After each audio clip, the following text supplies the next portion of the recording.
Good afternoon, everyone, and welcome to day 4 of SGI Talks. We'll be talking a lot about philanthropy today, and the empowerment of the youth in the job market, namely the green job market. Please welcome to the stage with me Her Highness Princess Nauf bint Mohammed, the CEO of the King Khalid Foundation.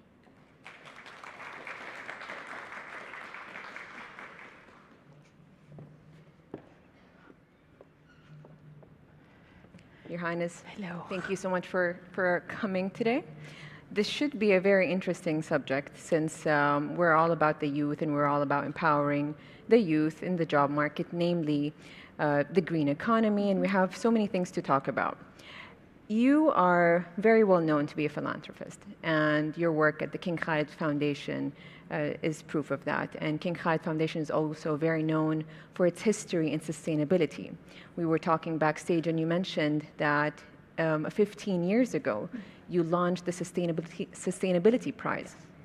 If you'd allow me to go back a few years, in 2020, during the Saudi presidency of the G20, you were chairing the Civil 20 group, where you were a strong advocate of green jobs and how to integrate that in the dialogue with G20 leaders and other countries and other nations.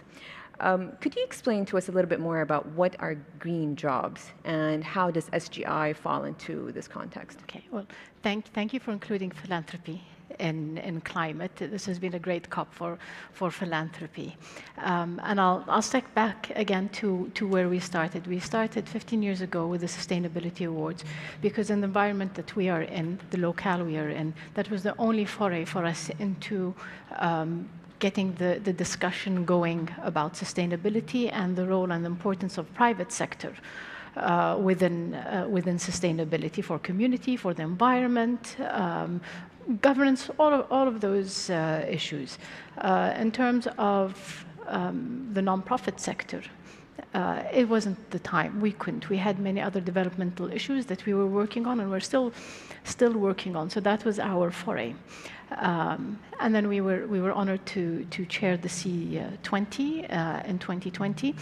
And so many changes happened until leading up to then. But I think what the C20 did, and I'll talk about green jobs, was made it very clear to us that we can't talk about climate alone and we can't have it compartmentalized.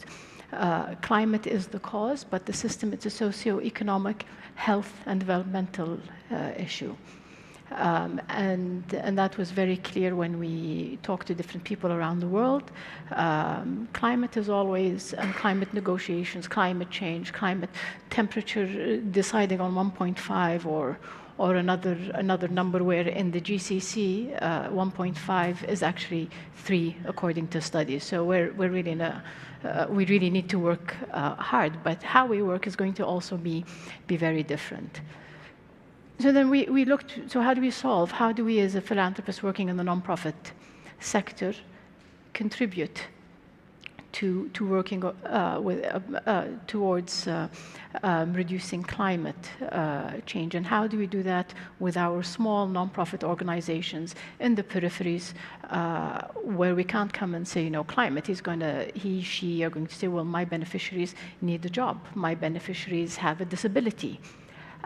But then we started to understand and learn, and all the science says, and this is what's happening. Climate is a health, is an environment, is an economic issue. So anybody that works really within the most vulnerable communities is working to reduce the climate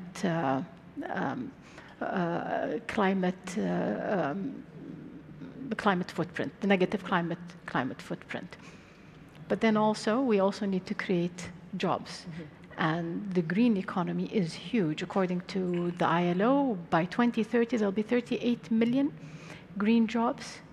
But that's not going to solve for climate alone. We need every single job. We need working better. We need working more consciously within our own selves at home, or within businesses, or as a social entrepreneur, or an entrepreneur. We all need to be green, and green needs to be the norm, and we need to maybe move away from that name. But within the green economy, we have a dearth of lawyers, environmental lawyers, there's sustainability managers, there's some panel installers, there's a whole barrage or a whole it's an ecosystem. Yes, of that needs to work towards works green. Sorry. How do NGOs fall in place here? Are they drivers? Are they advocates? Are they supporters? Or all the above? They're all the above. And it also depends on the nature or the type and the size of the NGOs. So NGOs usually, again, work with the most vulnerable, so they understand the most vulnerable in their communities and their needs. Again, our role or government role or bigger NGOs and philanthropies is to help to get them the data and help to ensure that the interventions that they're putting in place for their vulnerable communities are the right ones. So yesterday we were talking a lot about NGOs working with health. So if we come to a person and keep telling them that your health issue, your non-communicable disease health issue is your lifestyle issue, well, then you've done a disservice. If they have a lung disease, if whatever other disease they have, now, if that is caused by environmental degradation and you're telling them, well, you know, it's your job, you're not doing it right, you've really put a big burden on them and they can't take care of themselves. And you've added to the well, not climate anxiety, just anxiety in general. So we really need to know what effects we have, and without the right data, without disaggregated data also, we're not going to be able to put in the right interventions. How do you envision the role of philanthropies in supporting the SGI goals? I see it the other way around. All right. So we all have, again, the same role to play. So the biggest thing the SGI is doing is reducing carbon consumption and planting trees. Well, there's a whole supply chain within all of that. And you need to ensure that the skills are there for the workforce. You need to ensure that you can give the NGOs or the very few. I'll tell you one thing the SGI can do. The SGI can help support greatly and partner with whoever they choose to partner with to create and support and incubate nonprofits, associations that work with the environment. Let's say the tree planting. It's an amazing goal and it's something that needs to be done. But if it's just the planting, you haven't created a big difference in the community. So what's the supply chain of it? How do you grow those trees? Are we importing those trees? How do you do it efficiently? And within each of those, we can skill up workforce to be able to work in a green manner to sustain this project that we have. You're a major advocate of SDGs. Yes. How does this fall into place as well? We have SDGs and we have SGI, we have Vision 2030. They all fall together. So when we look at our strategy, when we renewed our strategy, every time there's a review, we look and see where do we fall within Vision 2030, because if the country is going one way and we're going the other, then we're not going to make a difference. We're going to fail a lot. We will fail our beneficiaries. I will fail my board. I will fail my team. So we look and we ensure that we are in alignment. Saudi Arabia is on the first signatories on the SDGs. So we're just doing what is expected of us and what the government is doing. And I must say that also what makes my work easy also is that I think within the GCC we have governments with a vision, governments that are adaptive, governments with a long vision and a strategy. So we are able to work with a long outlook. We don't look 2 years or 4 years. We can have long-term strategy, and a lot of what we do requires long, patient finances and plans. There's a lot of focus on job creation and economic empowerment. Yes. And SDGs and SGI falls into the same fold. They're all there. They're there for that, for the betterment of the economy. And green jobs is also in the loop. Could we talk a little bit about that? Well, I will. I'll talk, again, since we're mostly concerned with the most vulnerable, one of the communities that we work with is the NEET community, which is youth out of education and out of a job and training. For whatever reason. It could be a health issue. It could be that they are taking care of a family member. It could be they're taking care of a family member as a cause of climate change that we don't know, climate damage. But you have this, and the NEET community is a growing community worldwide. But youth is at the center of Vision 2030. So there are lots of plans for them there.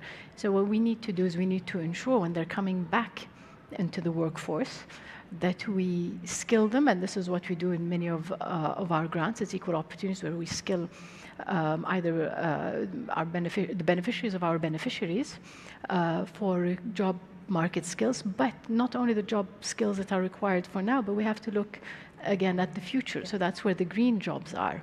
Yeah. However, what we can do is also small. We need the big players to come in to be able to give the training, the more technical, specialized training that requires a lot of input, that requires a lot of facilities to ensure that we have all the technicians we need, that we have the bioengineers we need, that we have the scientists we need, that we have the lawyers we need to work within this environment. Adaptability is something that is very much relevant to climate change because you have to adapt to the changing climate, the changing circumstances. And of course, with every situation that occurs, the youth, the training, the initiatives and programs need to adapt to the changing climate. Yes. Whether, I'm not talking figuratively here, I'm talking literally. But job creation is very much necessary in order to ensure economic growth, not simply here in the kingdom, but also within the region, in the MENA region. And SGI and MGI fall within the same circle. They're under the same umbrella. They're there for that one reason, for the betterment of the economy and the people and all that. There is a need for knowledge exchange. In your opinion, and from your experience at the foundation, how do you see this? How much knowledge can we exchange, or how much experiences can we share? And can it be, it can be applicable, of course, but how easily can it be adaptable to every country or other nation? Well, first, knowledge sharing and success sharing, as you said, is very important. And then you have to look at what you need locally. So we have to be very clear about whether your project is in the MENA region or in Africa or Asia, wherever you are, is what are the local needs, the economic needs for the local communities. And you take it from there. And I think a lot of knowledge sharing between different organizations, whether NGOs or not, or within the region are best. That is where we can create synergy, because we're similar and we come from very similar environments.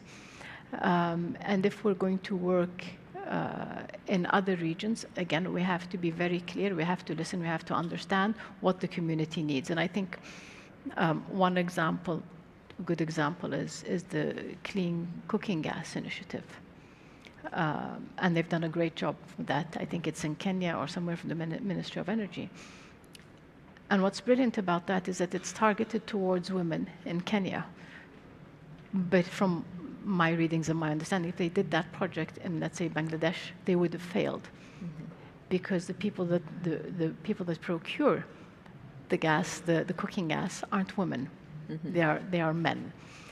So it's these nuances that we can learn from each other and by talking to people around us. And then now, again, so for the MENA, MGI, again, they have to look at like what's needed in Egypt is not what's needed in Riyadh, in Saudi, not what's needed in Bahrain or Iraq. Everything is different. I mean, within a country, things change. What I can do in Riyadh is not what I can do in Tabuk, not what I can do on the outskirts of Riyadh. Agreed. Your Highness, do you believe that NGOs and philanthropies can address these different challenges that we just mentioned? They can, but not to the degree that is being touted now. Now you seem to, or we're constantly hearing that Philanthropy is the white knight that is going to come in and save economies, save the environment, save the most vulnerable. But it's $1 trillion that is available worldwide. The needs for mitigation, I think, or adaptation is $5 trillion. So if we're going to shift everything just towards climate, and this is why I say we can't put it in climate, keep it as a silo, we're going to achieve nothing. We're going to take from the most needy and put it somewhere else. So when we take whatever we take from philanthropy, we need to be extremely strategic.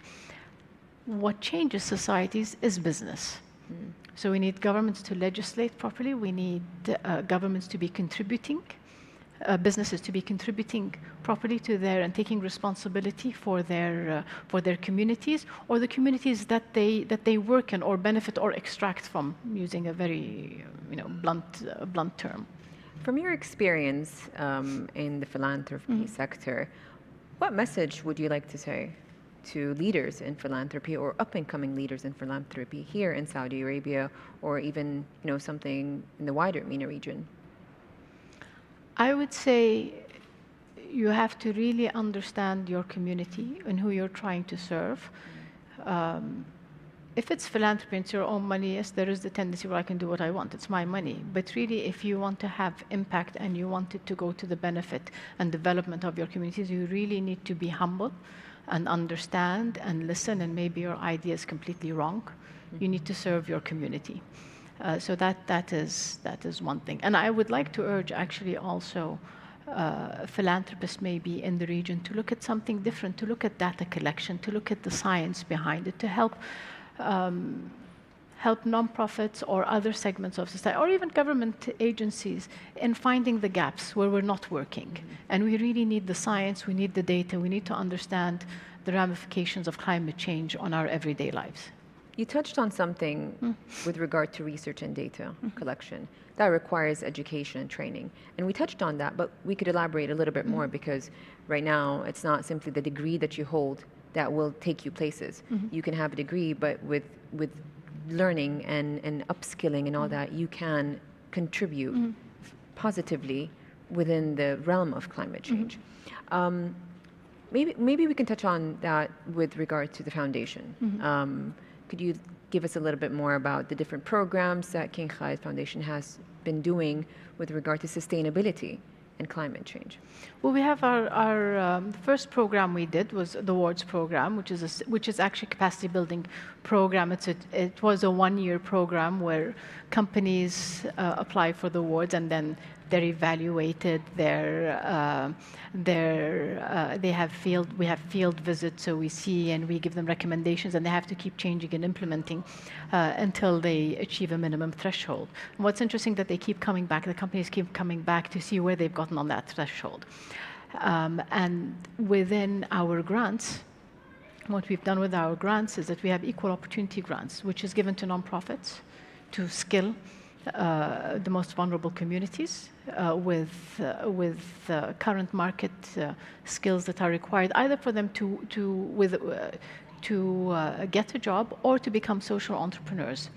Now we've shifted that to green equal opportunities, and we're looking at this as a way to educate a little bit and help NGOs navigate their role in climate change and achieving the SDGs. We also have our open green grants. The green grants are given to social entrepreneurs whose cause is an environmental issue. Now it's very small, and it's still not enough. And we're doing some things that are maybe too little in some people's eyes. So if it's recycling palm fronds, we have a lot of palm fronds that go to waste. So it is something that is needed. But somebody might say, well, this is just a small project. But we need to take the small steps to get to the bigger steps. And so this is open to all. Now within our capacity development program, where we work with NGOs, we incubate, we accelerate, we give different types of training to who we see as our partners in development, the NGOs that are working with the beneficiaries, that are out in the peripheries, who know what is needed. Now, for them, we're going to shift, because usually we work with NGOs that work on equal opportunities, whether for women, disabled, but now we're going to shift to environmental NGOs and incubate, it's because simply we need to increase the number of stakeholders working on the negative ramifications of climate change. And so we can't silo it. We can't say, well, you know, you need to be a scientist working on climate change and, or on mitigation. There's a lot going on to mitigation where people can work on mitigation. We need to be working on adaptation. And there's very little money going into adaptation. We've seen a shift in the role of philanthropy as of recent years. Yes. Very much so. Yes. And we're taking everything in. Every issue that's being affected in the community, we see philanthropies playing a major role in education and awareness. Well, we do, and especially this year where they've been actually, there's a business and philanthropy, so bringing the two pillars of society that are very important along with the third, with government, and you need these three pillars. And that's where business comes in, where it's very important, because it is business that elevates people out of one economic strata to another and elevates nations. It is not philanthropy. Government is our governance hand. It needs to ensure that everything is fair and just for the most vulnerable communities. Your Highness, where do you see the challenges today? I see the challenges in us dealing with issues separate. So we deal with symptoms and not the issue. We need to be looking at this as, we need to look at the let's say, climate on, let's say, health. We need to find all the stakeholders working and work as a full team, tackling it from all sides. So it's a siloing. It's looking at a problem from the center, not at the beginning, not looking at the systems or the systemic issues and the system change that needs to happen, and not understanding the levers of change. Saudi Arabia has historically been known to be, not just philanthropists, but philanthropy in general and generosity in general and giving is embedded in the community, the traditions, the culture itself. And it's not really new, but it's more about learning and relearning new things. Yes. I believe that maybe the youth are key drivers here, some of which are young entrepreneurs. Do you feel that, or do you believe that they can also be included in their roles in life, in their careers, can be involved in NGOs and philanthropies? I think if we don't, I mean, there's 70% of the population, so if we don't involve them, I mean, like I'm almost insignificant already in my community. It's a youthful population. It is a very driven population. It is a very well-educated population. It's a worldly population. So they know, and with youth all over the world, they're not happy or satisfied with business as usual. And especially within the region, they always want to feel that they are giving, that what they do matters, and that they're leaving a positive impact on their communities. So I see a big change coming from them. I see how they do business changing. I see them very aware of environmental issues. Where we are failing them right now is giving them the tools where they can achieve their goals. And green job creation, it's a very, very broad term still.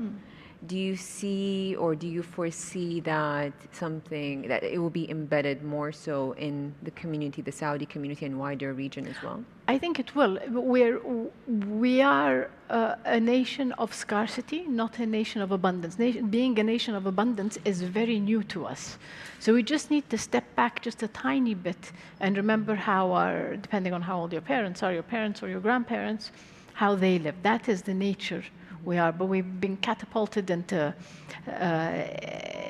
this economy and this way of doing business, and now it's very difficult, you know, you're environmentally aware, but it's very difficult to have your actions be environmentally aware because of the way the economy and the world is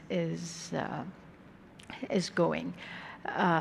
So yeah, if we give them the tools, the know-how, the power, the voice, I think we'll be in a very good place. I think it's 2023, we're closing 2023, and we have never been more tech savvy, more knowledge based than ever before, given how interconnected the world is. But of course, we learn from past experiences. It's not only from the local experience, we learn from other experiences as well. From your experience, Your Highness, what are the lessons that have been learned and you see applied in the Saudi experience? Well, I see the first one again as having a vision that we're all working toward that encompasses environment. So that's changed everything. You've seen the changes in the country over the last few years. We're playing catch up. I'm going to talk about one change or one thing that I would not like to happen. So within the green environment and green jobs, it is now very much tied within the giga projects, let's say. And we would really like this to filter in to the SMEs, to the entrepreneurs, to make it easy for them to contribut positively and eliminate or reduce the negative impact on the environment. Yesterday I met a man from a very interesting company that has ovens that are energy efficient, don't emit greenhouse gases, all of that, and he's supplying them to NEOM. That's fantastic. But I'm thinking, well, can it be available to all of us? Can actually, let's take it further. Can we manufacture it here? Can we make it here? So this is what we need to happen. And let's say Red Sea, they're doing an amazing job with their sustainability. Can we learn from them? Can they come to the philanthropy? Can they come to the nonprofit sector and include them in their training? This is something that is exceedingly important. And I am sure it will happen. You know, we had in the past a great example in Aramco, in efficiency of work. Anybody who came out of Aramco was, fantastic, but it was siloed. So if ever you wanted something, you'd had to go to find somebody that used to work in Aramco to be able to come and work really well and efficiently and hard.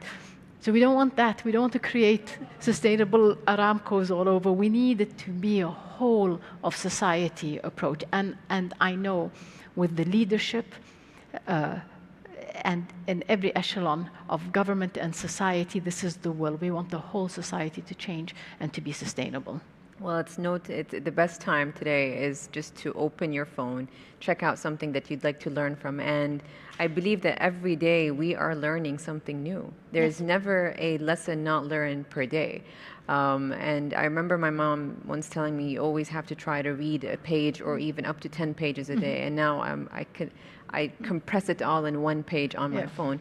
And it's something that I, as an adult, am doing, and I believe a lot of young people are doing as well. And they're learning from the nonprofit sector. They're learning from the NGOs. They're taking these lessons and applying it to their own lives. With that in mind, Your Highness, what do you believe the youth can do? What more can they do in order to play a part in reducing the effects of climate change and taking action? Let's say a call for action. In your opinion, what would be the call for action to the youth be? I think it's responsible consumption and taking on the responsibility and understanding how every decision we make, and I'm very bad at that. I'm quick to click a button and order something. We're all guilty of that. So I think it's taking on responsibility and learning deep. Not you said knowledge is there, but most of our knowledge is in 140 characters. That's where we're getting our knowledge from. So we need a little bit more patience, looking deeper and taking responsibility. Well, thank you, Your Highness, for your time. This is it for today's session of SGI Talks on day 4. I'd like to welcome the guests to please stay, and if you have any questions, we would